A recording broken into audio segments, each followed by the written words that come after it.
Hello friends, today we will do chapter number 4 of To Work I Go. Everything had changed. Peggotty no longer lived at the rookery because the Murdstones told her to leave. She had met a car driver named Burkis and they got married and moved to Yarmouth. Before she left the rookery, she tried to confirm me about the death of my mother and baby brother.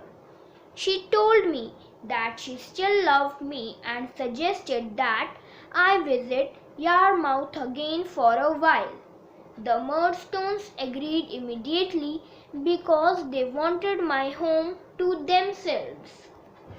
Yarmouth did not seem as exciting to me as it had been when I first met Peggotty's family. Little Emily was as beautiful as ever, but she acted like a grown-up and didn't talk to me as much. However, I still loved her, and when I told her that I would protect her forever, she laughed at me. "Oh, David, you are so childish." Unfortunately, the time came when I had to go back to the rookery and the Murdstones.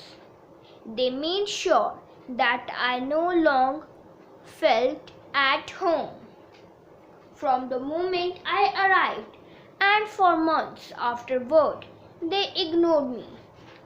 I was so lonely and bored.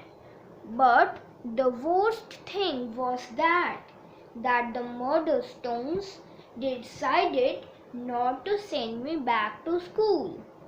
I was very sad about this. People like you do not need an education. Anyway, it is far too expensive. You will have to learn to make your own way in the world, and the sooner you start, the better. So Mr. Murdstone sent me to London to work in his wine factory, Murdstone and Greenpeace. Even though I was only 11 years old, I worked for over 10 hours a day for a very low wage. The factory was in a dark, damp and smelly warehouse, which was full of rats. The other workers were very rough and used bad language.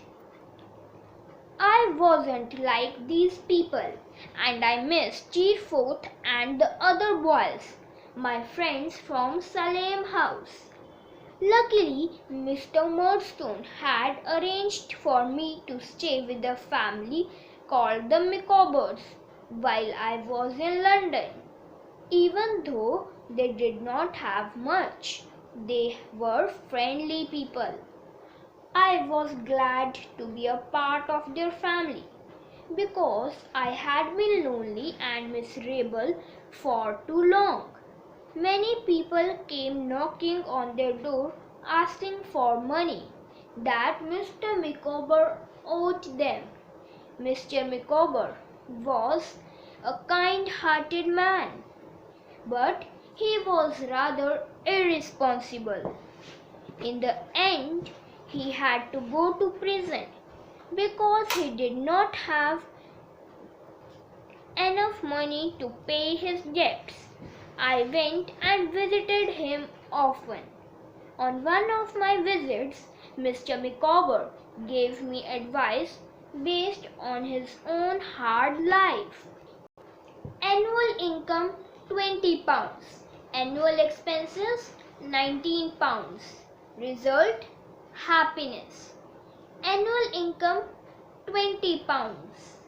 Annual expenses £21. Result misery. Remember that, Copperfield. Mr. Micawber then began to sob. It's wise to save David. I never had a job to pay me £20. Oh, I have looked for a job, but I will only work for good people, and the odd jobs I have had here and there have paid such poor wages that I could possibly save.